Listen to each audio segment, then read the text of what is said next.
हमारे साथ जुड़े रहने के लिए हमारे YouTube चैनल को सब्सक्राइब करें, साथ ही बेल आइकन को दबाएं। नेटवर्क न्यूज की खबरें सबसे पहले देखने के लिए। नमस्कार, आप देख रहे हैं नेटवर्क न्यूज और मैं हूं आपके साथ पद्माश्री शुभम। बीएसपी प्रमुख मायावती ने शनिवार रात प्रधानमंत्री नरेंद्र मोदी पर हमला बोलते हुए उनकी जाति को लेकर बड़ी हैरान कर देने वाली बात कही।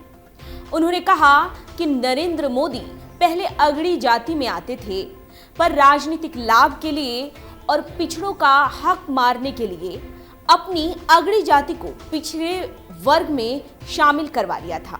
मायावती ने कहा कि उन्होंने गुजरात में अपनी सरकार के चलते ऐसा किया। इतना ही नहीं, उन्होंने ये तक कह दिया कि मुलायम सिंह यादव और अखिलेश यादव की तरह नरेंद्र मोदी जन्म से पिछड़े वर्ग के नहीं हैं। इतनी बड़ी बात मायावती ने प्रेस कॉन्फ्रेंस के जरिए कही। उन्होंने प्रधानमंत्री नरेंद्र मोदी पर निशाना साधते हुए कहा कि वो पहले ऊंची जाति के थे, बाद में पिछड़ी जाति के बने, लेकिन कन्नौज में उन्होंने यानी मोदी ने ये कहा कि पिछड़ा वर्ग से होने की वजह से विरोधी लोग उन्हें नीच कहते हैं और बहन जी और अखिलेश ने भी नीच कहा है। प्रधानमंत्री का ये आरोप काफी शरारतपूर्ण और तथ्य से हटकर है। हमने उनको कभी भी नीच नहीं कहा है। मायावती ने पीएम मोदी को सम्मान देने की बात की और कहा कि पूरे सम्मान के साथ हमने उन्हें ऊंची जाति का ही माना है, फिर उनको नीच कहने वाली बात कहां से आई। मायावती ने आगे कहा कि इससे तो हम यही मानकर चलें कि अपनी नजरों में अपर कास्ट समाज को भी वो यानी मोदी नीच समझने लगे हैं। मोदी और उनकी बीजेपी अभी भी दलित समाज को नीच मानकर चल रही है। मोदी और उनकी पार्टी कभी भी दलितों और अति पिछड़ों के सच्चे हितैषी नहीं हुए। हैदराबाद का रोहित वेमुला कांड और ऊना कांड इसका उदाहरण है। मायावती ने बीजेपी के साथ साथ कांग्रेस को भी लपेटे में ले लिया और कहा कि इस चुनाव में और आगे के भी चुनाव में खासकर कांग्रेस और बीजेपी के दलित और पिछड़ा कार्ड खेलने से भी इन्हें कोई राजनीतिक लाभ नहीं मिलेगा। हो सकता है कि इस प्रेस वार्ता के बाद मोदी अपना ये पिछड़ा कार्ड खेलने की राजनीति खुद ही बंद कर दें।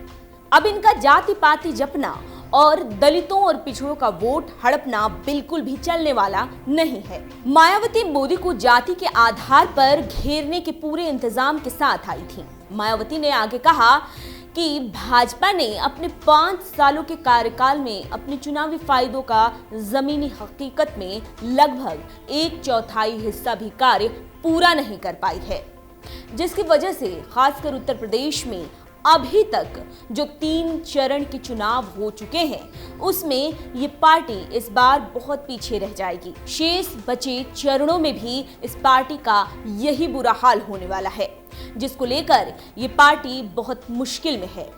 ये बात भाजपा भी जानती है। मायावती ने तीनों चरणों के हुए मतदान को लेकर कहा कि पहले 3 चरणों के रुझान के आधार पर उत्तर प्रदेश में सपा बसपा रालोद के गठबंधन को जीत से कोई नहीं रोक सकता और बीजेपी हार कर रहेगी।